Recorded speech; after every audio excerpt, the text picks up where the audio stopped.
Miss Harriet, Guy de Maupassant. There were 7 of us on a drag, 4 women and 3 men. One of the latter sat on the box seat beside the coachman. We were ascending at a snail's pace the winding road up the steep cliff along the coast.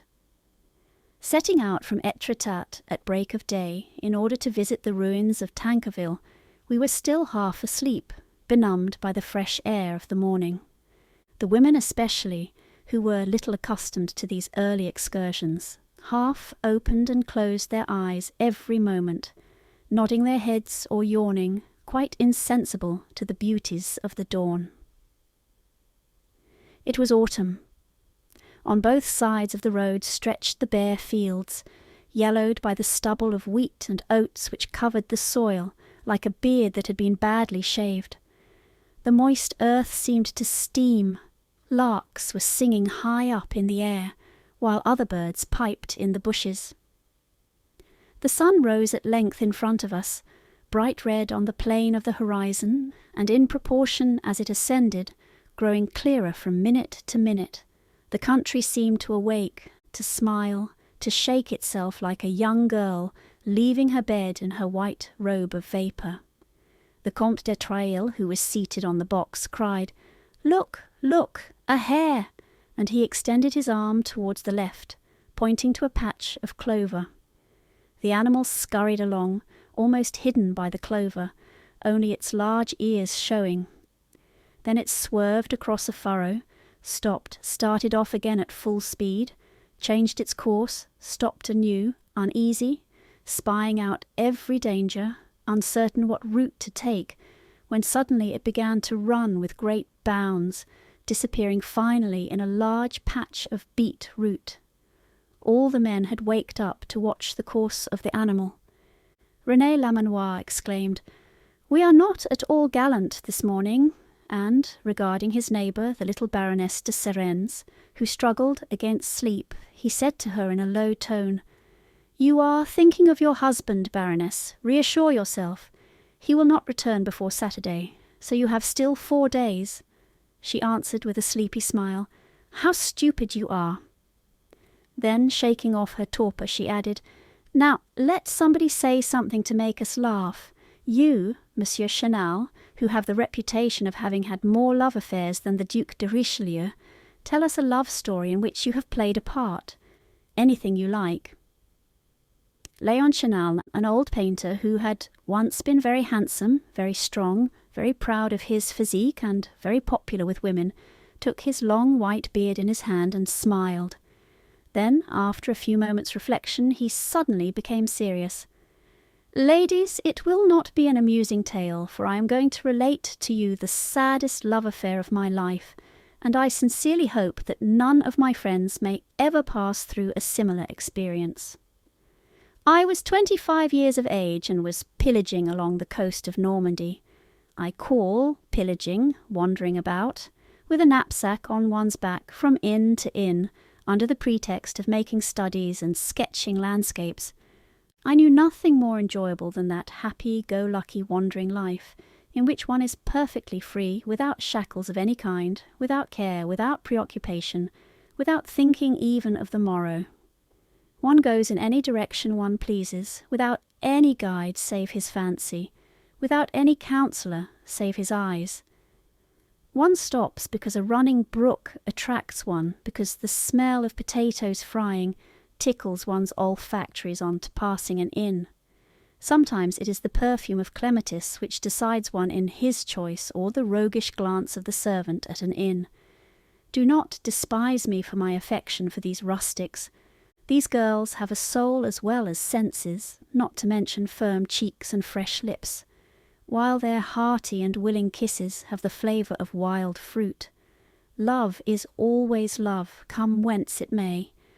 A heart that beats at your approach, an eye that weeps when you go away, are things so rare, so sweet, so precious that they must never be despised. I have had rendezvous in ditches full of primroses, behind the cow stable and in barns among the straw, still warm from the heat of the day. I have recollections of coarse grey cloth covering supple peasant skin, and regrets for simple, frank kisses, more delicate in their unaffected sincerity than the subtle favours of charming and distinguished women. But what one loves most amid all these varied adventures is the country, the woods, the rising of the sun, the twilight, the moonlight. These are, for the painter, honeymoon trips with nature. One is alone with her in that long and quiet association. You go to sleep in the fields, amid marguerites and poppies, and when you open your eyes in the full glare of the sunlight, you descry in the distance the little village with its pointed clock tower which sounds the hour of noon. You sit down by the side of a spring which gushes out at the foot of an oak amid a growth of tall, slender weeds glistening with life. You go down on your knees, bend forward, and drink that cold, pellucid water which wets your moustache and nose. You drink it with a physical pleasure, as though you kissed the spring lip to lip. Sometimes when you find a deep hole along the course of these tiny brooks, you plunge in quite naked, and you feel on your skin from head to foot, as it were, an icy and delicious caress, the light and gentle quivering of the stream. You are gay on the hills, melancholy on the edge of ponds, inspired when the sun is setting in an ocean of blood-red clouds and casts red reflections o'er the river, and at night, under the moon, which passes across the vault of heaven, you think of 1,000 strange things which would never have occurred to your mind under the brilliant light of day. So in wandering through the same country where we are this year, I came to the little village of Bénouville, on the cliff between Yport and Étretat. I came from Fécamp, following the coast, a high coast as straight as a wall, with its projecting chalk cliffs descending perpendicularly into the sea. I had walked since early morning on the short grass, smooth and yielding as a carpet that grows on the edge of the cliff, and, singing lustily, I walked with long strides, looking sometimes at the slow circling flight of a gull with its white curved wings outlined on the blue sky, sometimes at the brown sails of a fishing bark on the green sea. In short, I had passed a happy day, a day of liberty and of freedom from care. A little farmhouse where travellers were lodged was pointed out to me, a kind of inn, kept by a peasant woman, which stood in the centre of a Norman courtyard, surrounded by a double row of beeches. Leaving the coast, I reached the hamlet, which was hemmed in by great trees, and I presented myself at the house of Mother Lecacheur. She was an old, wrinkled and stern peasant woman who seemed always to receive customers under protest with a kind of defiance. It was the month of May. The spreading apple trees covered the court with a shower of blossoms which rained unceasingly both upon people and upon the grass. I said, "Well, Madame Lecacheur, have you a room for me?" Astonished to find that I knew her name, she answered, "That depends, everything is let, but all the same I can find out." In 5 minutes we had come to an agreement, and I deposited my bag upon the earthen floor of a rustic room, furnished with a bed, 2 chairs, a table, and a washbowl. The room looked into the large smoky kitchen, where the lodgers took their meals with the people of the farm and the landlady, who was a widow. I washed my hands, after which I went out. The old woman was making a chicken fricassee for dinner in the large fireplace in which hung the iron pot, black with smoke. "You have travellers, then, at the present time?" said I to her. She answered in an offended tone of voice, "I have a lady, an English lady who has reached years of maturity. She occupies the other room." I obtained, by means of an extra 5 sous a day, the privilege of dining alone out in the yard when the weather was fine. My place was set outside the door, and I was beginning to gnaw the lean limbs of the Normandy chicken, to drink the clear cider, and to munch the hunk of white bread, which was 4 days old, but excellent. Suddenly the wooden gate which gave on the highway was opened, and a strange lady directed her steps toward the house. She was very thin, very tall, so tightly enveloped in a red Scotch plaid shawl that one might have supposed she had no arms, if one had not seen a long hand appear just above the hips, holding a white tourist umbrella. Her face was like that of a mummy, surrounded with curls of grey hair, which tossed about at every step she took, and made me think, I know not why, of a pickled herring in curl papers. Lowering her eyes, she passed quickly in front of me and entered the house. That singular apparition cheered me. She undoubtedly was my neighbour, the English lady of mature age of whom our hostess had spoken. I did not see her again that day. The next day, when I had settled myself to commence painting at the end of that beautiful valley which you know and which extends as far as Etretat, I perceived, on lifting my eyes suddenly, something singular standing on the crest of the cliff. One might have said a pole decked out with flags. It was she. On seeing me, she suddenly disappeared. I re-entered the house at midday for lunch and took my seat at the general table, so as to make the acquaintance of this odd character. But she did not respond to my polite advances, was insensible even to my little attentions. I poured out water for her persistently. I passed her the dishes with great eagerness. A slight, almost imperceptible movement of the head and an English word, murmured so low that I did not understand it, were her only acknowledgments. I ceased occupying myself with her, although she had disturbed my thoughts. At the end of 3 days, I knew as much about her as did Madame Lecacheur herself. She was called Miss Harriet. Seeking out a secluded village in which to pass the summer, she had been attracted to Bénouville some 6 months before, and did not seem disposed to leave it. She never spoke at table, ate rapidly, reading all the while a small book of the Protestant propaganda. She gave a copy of it to everybody. The curé himself had received no less than 4 copies, conveyed by an urchin to whom she had paid 2 sous commission. She said sometimes to our hostess abruptly, without preparing her in the least for the declaration, "I love the Saviour more than all. I admire him in all creation. I adore him in all nature. I carry him always in my heart." And she would immediately present the old woman with one of her tracts which were destined to convert the universe. In the village she was not liked. In fact, the schoolmaster having pronounced her an atheist, a kind of stigma attached to her. The curé, who had been consulted by Madame Lecacheur, responded, "She is a heretic, but God does not wish the death of the sinner, and I believe her to be a person of pure morals."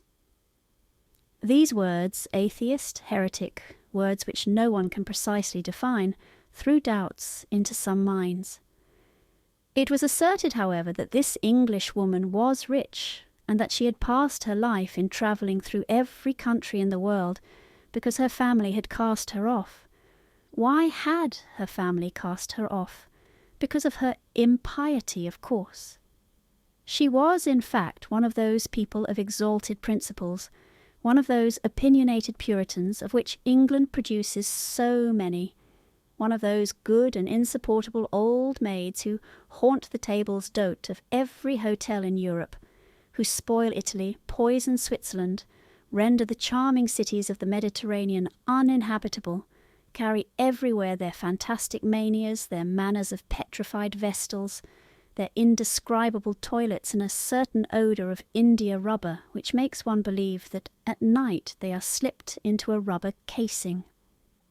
Whenever I caught sight of one of these individuals in a hotel, I fled like the birds who see a scarecrow in a field. This woman, however, appeared so very singular that she did not displease me.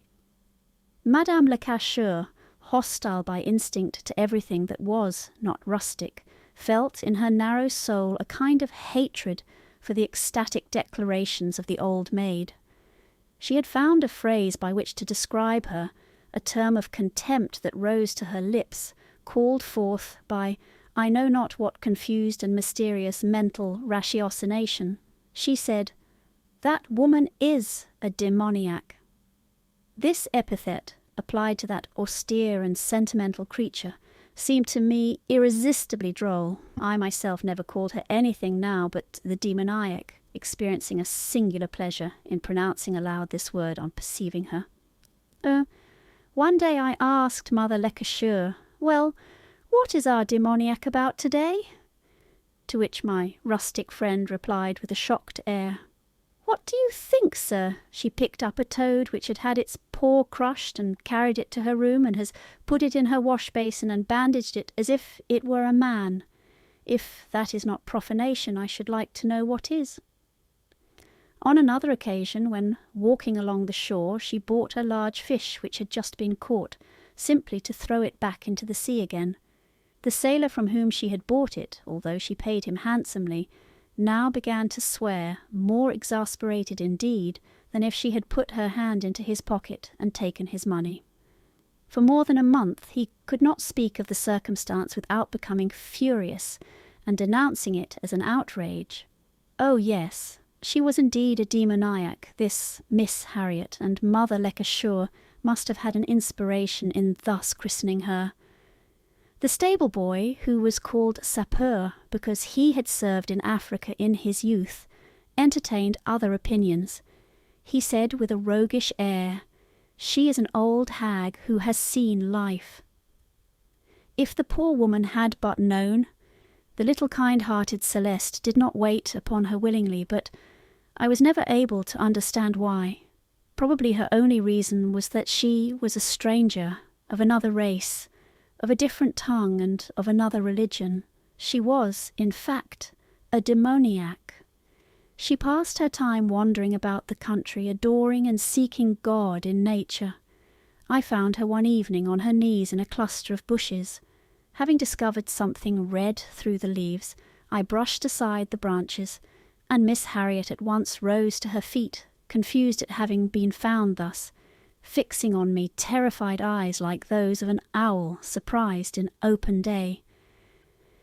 Sometimes when I was working among the rocks, I would suddenly descry her on the edge of the cliff like a lighthouse signal.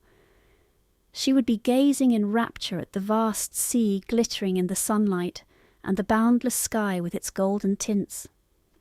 Sometimes I would distinguish her at the end of the valley, walking quickly with her elastic English step, and I would go toward her, attracted by I know not what, simply to see her illuminated visage, her dried-up, ineffable features, which seemed to glow with inward and profound happiness. I would often encounter her also in the corner of a field, sitting on the grass under the shadow of an apple tree, with her little religious booklet lying open on her knee while she gazed out at the distance. I could not tear myself away from that quiet country neighbourhood, to which I was attached by 1,000 links of love for its wide and peaceful landscape. I was happy in this sequestered farm, far removed from everything, but in touch with the earth, the good, beautiful green earth, and, must I avow it, there was, besides, a little curiosity which retained me at the residence of Mother Lecasseur. I wished to become acquainted a little with this strange Miss Harriet, and to know what transpires in the solitary souls of those wandering old English women. We became acquainted in a rather singular manner. I had just finished a study which appeared to me to be worth something, and so it was, as it sold for 10,000 francs 15 years later. It was as simple, however, as 2 and 2 make 4, and was not according to academic rules. The whole right side of my canvas represented a rock, an enormous rock, covered with sea-wrack, brown, yellow, and red, across which the sun poured like a stream of oil. The light fell upon the rock as though it were a flame without the sun, which was at my back, being visible. That was all. A first bewildering study of blazing, gorgeous light. On the left was the sea, not the blue sea, the slate-coloured sea, but a sea of jade, greenish, milky and solid beneath the deep-coloured sky. I was so pleased with my work that I danced from sheer delight as I carried it back to the inn. I would have liked the whole world to see it at once. I can remember that I showed it to a cow that was browsing by the wayside, exclaiming as I did so, "Look at that, my old beauty. You will not often see its like again." When I had reached the house, I immediately called out to Mother Leckasure, shouting with all my might, "Hullo there, Mrs. Landlady, come here and look at this." The rustic approached and looked at my work with her stupid eyes, which distinguished nothing and could not even tell whether the picture represented an ox or a house.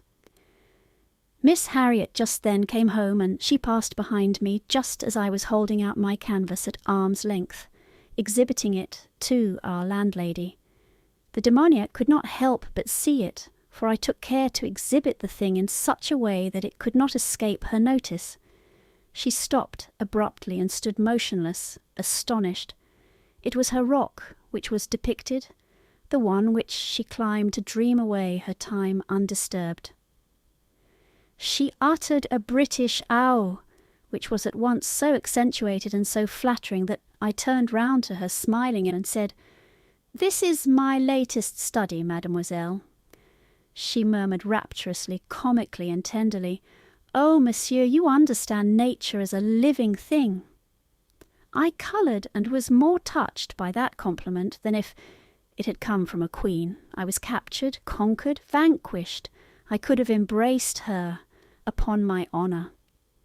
I took my seat at table beside her as usual. For the first time she spoke, thinking aloud, "Oh, I do love nature." I passed her some bread, some water, some wine. She now accepted these with a little smile of a mummy. I then began to talk about the scenery.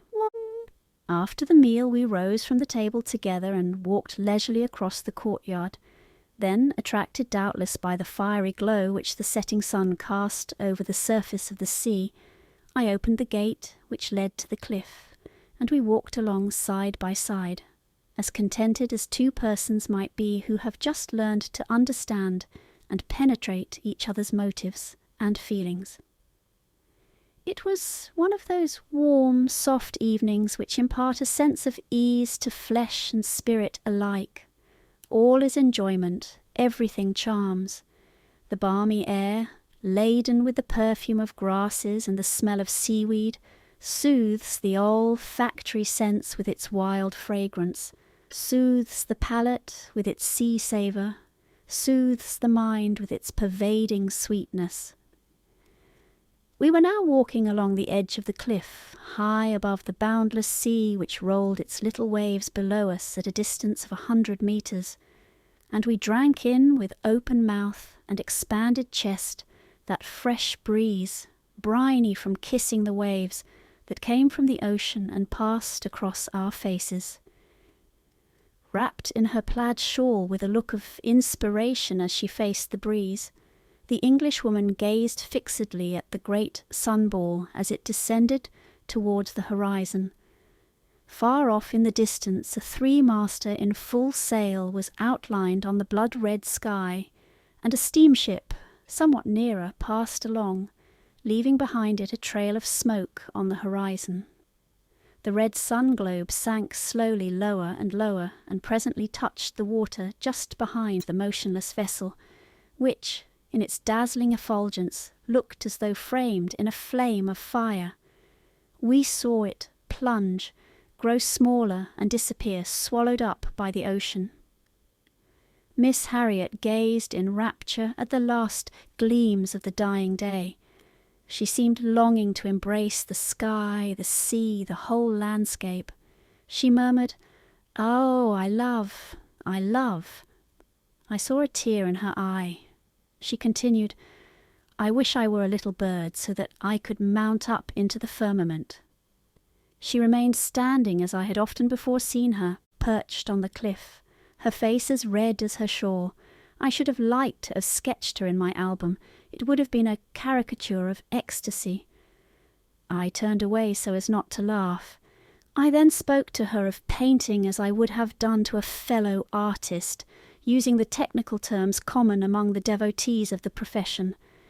She listened attentively, eagerly seeking to divine the meaning of the terms, so as to understand my thoughts. From time to time she would exclaim, "Oh, I understand. It is very interesting." We returned home. The next day, on seeing me, she approached me, cordially holding out her hand, and we at once became firm friends. She was a good creature who had a kind of soul on springs which became enthusiastic at a bound. She lacked equilibrium like all women who are spinsters at the age of 50. She seemed to be preserved in a pickle of innocence, but her heart still retained something very youthful and inflammable. She loved both nature and animals with a fervour, a love like old wine fermented through age, with a sensuous love that she had never bestowed on men. One thing is certain, that the sight of a bitch nursing her puppies, a mare roaming in a meadow with a foal at its side, a bird's nest full of young ones, screaming with their open mouths and their enormous heads, affected her perceptibly. Poor, solitary, sad, wandering beings, I love you, ever since I became acquainted with Miss Harriet. I soon discovered that she had something she would like to tell me, but dare not, and I was amused at her timidity. When I started out in the morning with my knapsack on my back, she would accompany me in silence as far as the end of the village, evidently struggling to find words with which to begin a conversation. Then she would leave me abruptly and walk away quickly with her springy step. One day, however, she plucked up courage. "I would like to see how you paint pictures. Are you willing? I have been very curious." And she blushed as if she had said something very audacious. I conducted her to the bottom of the Petit Val, where I had begun a large picture. She remained standing behind me, following all my gestures with concentrated attention.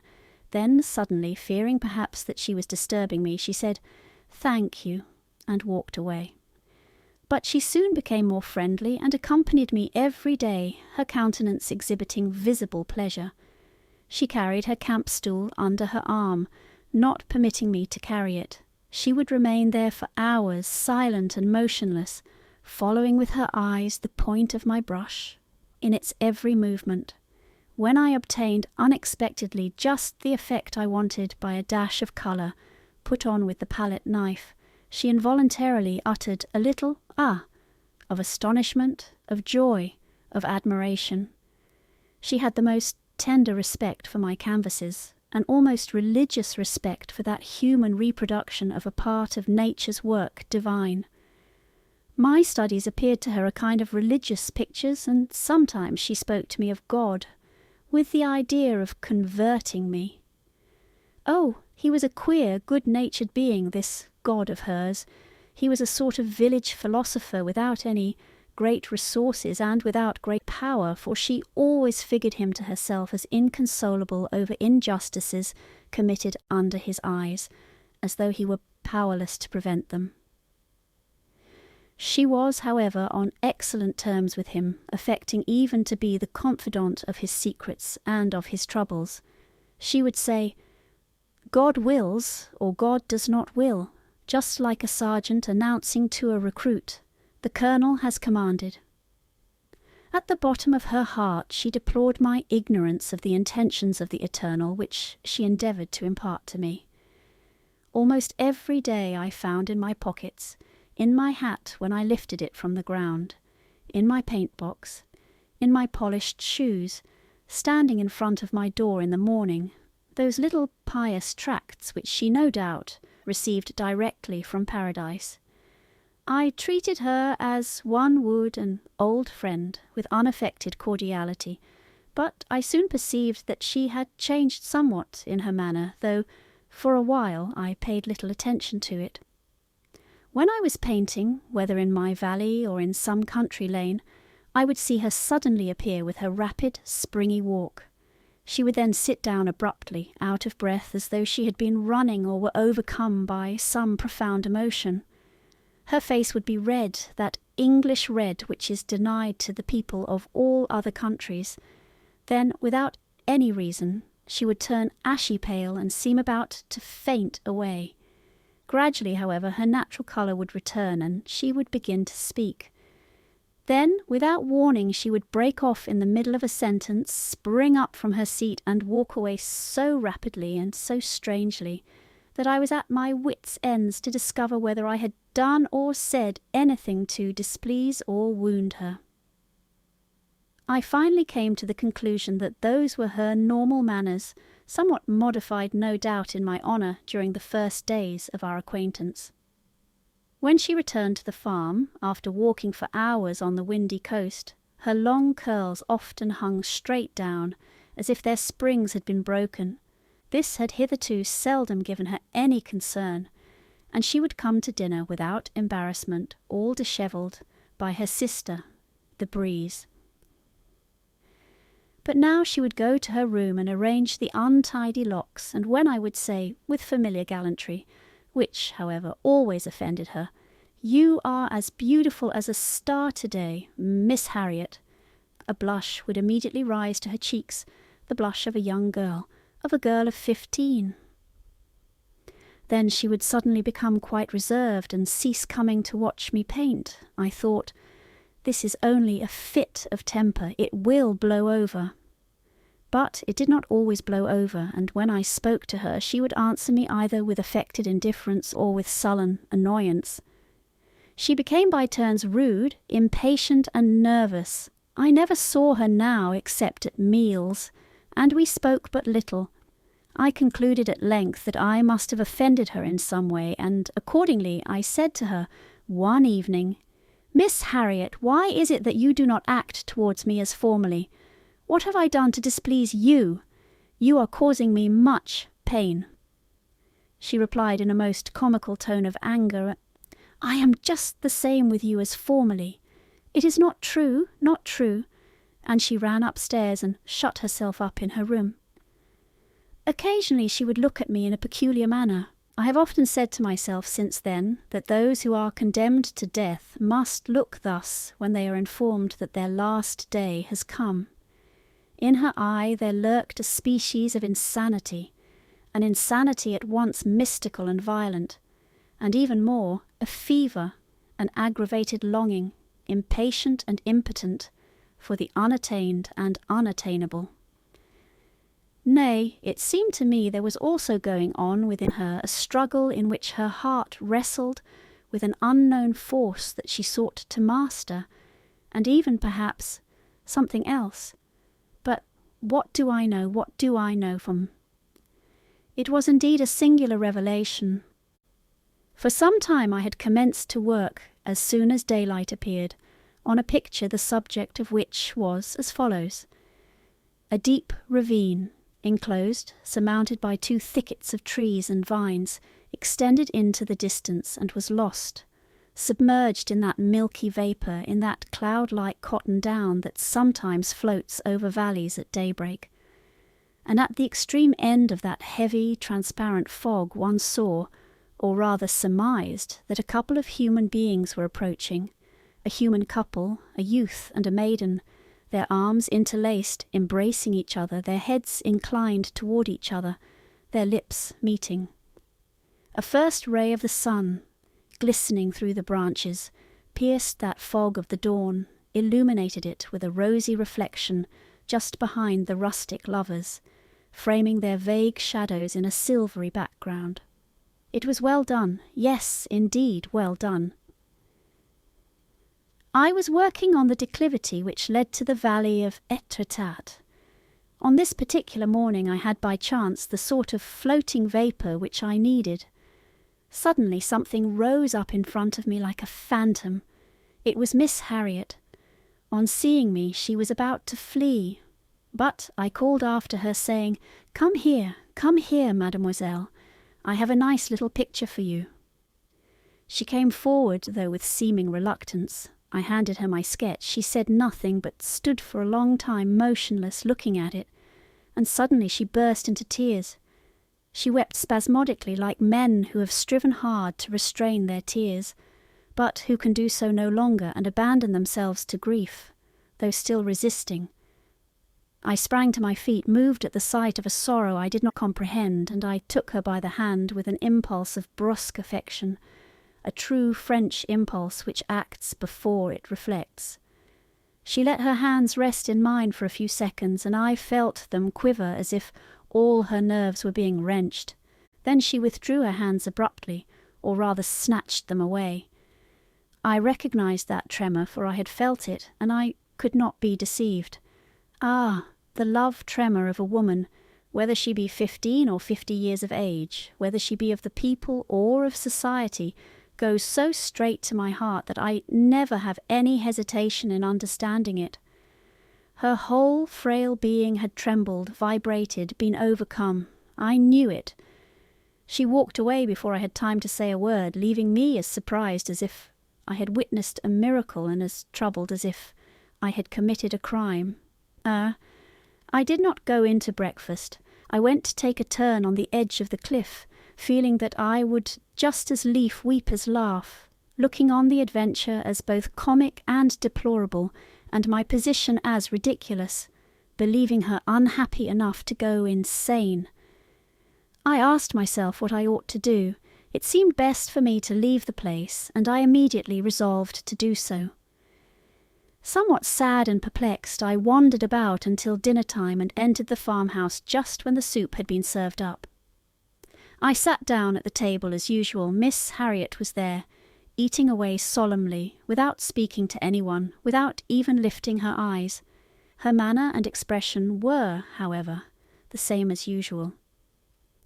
I waited patiently till the meal had been finished, when, turning towards the landlady, I said, "Well, Madame le Cacheur, it will not be long now before I shall have to take my leave of you." The good woman, at once surprised and troubled, replied in her drawling voice, "My dear sir, what is it you say? You are going to leave us after I have become so accustomed to you." I glanced at Miss Harriet out of the corner of my eye. Her countenance did not change in the least, but Celeste, the little servant, looked up at me. She was a fat girl of about 18 years of age, rosy, fresh, as strong as a horse, and possessing the rare attribute of cleanliness. I had kissed her at odd times in out-of-the-way corners, after the manner of travellers, nothing more. The dinner being at length over, I went to smoke my pipe under the apple trees, walking up and down from one end of the enclosure to the other. All the reflections which I had made during the day, the strange discovery of the morning, that passionate and grotesque attachment for me, the recollections which that revelation had suddenly called up, recollections at once charming and perplexing, perhaps also that look which the servant had cast on me at the announcement of my departure, all these things mixed up and combined, put me now in a reckless humour, gave me a tickling sensation of kisses on the lips, and in my veins a something which urged me on to commit some folly. Night was coming on, casting its dark shadows under the trees, when I descried Celeste, who had gone to fasten up the poultry yard at the other end of the enclosure. I darted toward her, running so noiselessly that she heard nothing, and as she got up from closing the small trap door, by which the chickens got in and out, I clasped her in my arms and rained on her coarse, fat face a shower of kisses. She struggled, laughing all the time, as she was accustomed to do in such circumstances. Why did I suddenly loose my grip of her? Why did I at once experience a shock? What was it that I heard behind me? It was Miss Harriet, who had come upon us, who had seen us, and who stood in front of us, motionless as a spectre. Then she disappeared in the darkness. I was ashamed, embarrassed, more desperate at having been thus surprised by her than if she had caught me committing some criminal act. I slept badly that night. I was completely unnerved and haunted by sad thoughts. I seemed to hear loud weeping, but in this I was no doubt deceived. Moreover, I thought several times that I heard someone walking up and down in the house and opening the hall door. Toward morning I was overcome by fatigue and fell asleep. I got up late and did not go downstairs until the late breakfast, being still in a bewildered state, not knowing what kind of expression to put on. No one had seen Miss Harriet. We waited for her at table, but she did not appear. At length Mother Lecoucheur went to her room. The Englishwoman had gone out. She must have set out at break of day, as she was wont to do, in order to see the sun rise. Nobody seemed surprised at this, and we began to eat in silence. The weather was hot, very hot, one of those broiling, heavy days when not a leaf stirs. The table had been placed out of doors, under an apple tree, and from time to time Sapeur had gone to the cellar to draw a jug of cider. Everybody was so thirsty. Celeste brought the dishes from the kitchen, a ragout of mutton with potatoes, a cold rabbit, and a salad. Afterwards she placed before us a dish of strawberries, the first of the season. As I wished to wash and freshen these, I begged the servant to go and draw me a pitcher of cold water. In about 5 minutes she returned, declaring that the well was dry. She had lowered the pitcher to the full extent of the cord and had touched the bottom, but on drawing the pitcher up again, it was empty. Mother Lecoucheur, anxious to examine the thing for herself, went and looked down the hole. She returned, announcing that one could see clearly something in the well, something altogether unusual. But this, no doubt, was bundles of straw, which a neighbour had thrown in out of spite. I wished to look down the well also, hoping I might be able to clear up the mystery, and I perched myself close to the brink. I perceived indistinctly a white object. What could it be? I then conceived the idea of lowering a lantern at the end of a cord. When I did so, the yellow flame danced on the layers of stone and gradually became clearer. All 4 of us were leaning over the opening, Sapeur and Celeste having now joined us. The lantern rested on a black and white indistinct mass, singular, incomprehensible. Sapeur exclaimed, "It is a horse! I see the hoofs! It must have got out of the meadow during the night and fallen in headlong." But suddenly a cold shiver froze me to the marrow. I first recognized a foot, then a leg sticking up. The whole body and the other leg were completely under water.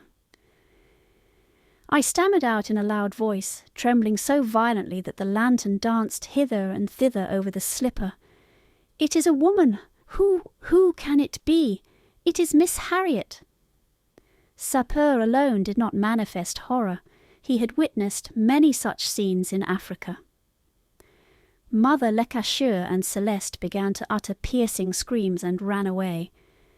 But it was necessary to recover the corpse of the dead woman. I attached the young man securely by the waist to the end of the pulley rope and lowered him very slowly, watching him disappear in the darkness. In one hand he held the lantern and a rope in the other. Soon I recognized his voice, which seemed to come from the centre of the earth, saying, "Stop!" I then saw him fish something out of the water. It was the other leg. He then bound the 2 feet together and shouted anew, "Haul up!" I began to wind up, but I felt my arms crack, my muscles twitch, and I was in terror lest I should let the man fall to the bottom. When his head appeared at the brink, I asked, "Well?" as if I expected he had a message from the drowned woman. We both got on the stone slab at the edge of the well, and from opposite sides we began to haul up the body. Mother Lecoucheur and Celeste watched us from a distance, concealed from view behind the wall of the house. When they saw issuing from the hole the black slippers and white stockings of the drowned person, they disappeared. Sapeur seized the ankles, and we drew up the body of the poor woman. The head was shocking to look at, being bruised and lacerated, and the long grey hair, out of curl forevermore, hanging down tangled and disordered. "In the name of all that is holy, how lean she is!" exclaimed Sapeur in a contemptuous tone. We carried her into the room, and as the women did not put in an appearance, I, with the assistance of the stable lad, dressed the corpse for burial. I washed her disfigured face. Under the touch of my finger an eye was slightly opened and regarded me with that pale, cold look, that terrible look of a corpse which seems to come from the beyond. I braided as well as I could her dishevelled hair, and, with my clumsy hands, arranged on her head a novel and singular coiffure. Then I took off her dripping wet garments, bearing, not without a feeling of shame, as though I had been guilty of some profanation, her shoulders and her chest and her long arms, as slim as the twigs of a tree. I next went to fetch some flowers, poppies, bluets, marguerites, and fresh, sweet-smelling grass with which to strew her funeral couch. I then had to go through the usual formalities, as I was alone to attend to everything. A letter found in her pocket, written at the last moment, requested that her body be buried in the village in which she had passed the last days of her life. A sad suspicion weighed on my heart. Was it not on my account that she wished to be laid to rest in this place?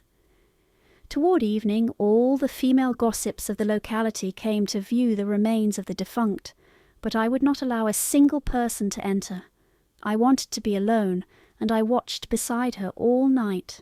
I looked at the corpse by the flickering light of the candles, at this unhappy woman, unknown to us all, who had died in such a lamentable manner and so far away from home. Had she left no friends, no relations behind her? What had her infancy been? What had been her life? Whence had she come thither alone, a wanderer, lost like a dog driven from home? What secrets of sufferings and of despair were sealed up in that unprepossessing body, in that poor body whose outward appearance had driven from her all affection, all love? How many unhappy beings there are! I felt that there weighed upon that human creature the eternal injustice of implacable nature. It was all over with her, without her ever having experienced, perhaps, that which sustains the greatest outcasts, to wit, the hope of being loved once. Otherwise, why should she thus have concealed herself, fled from the face of others? Why did she love everything so tenderly and so passionately, everything living that was not a man? I recognized the fact that she believed in a God, and that she hoped to receive compensation from the latter for all the miseries she had endured. She would now disintegrate and become in turn a plant. She would blossom in the sun, the cattle would browse on her leaves, the birds would bear away the seeds, and through these changes she would become again human flesh. But that which is called the soul had been extinguished at the bottom of the dark well. She suffered no longer. She had given her life for that of others yet to come.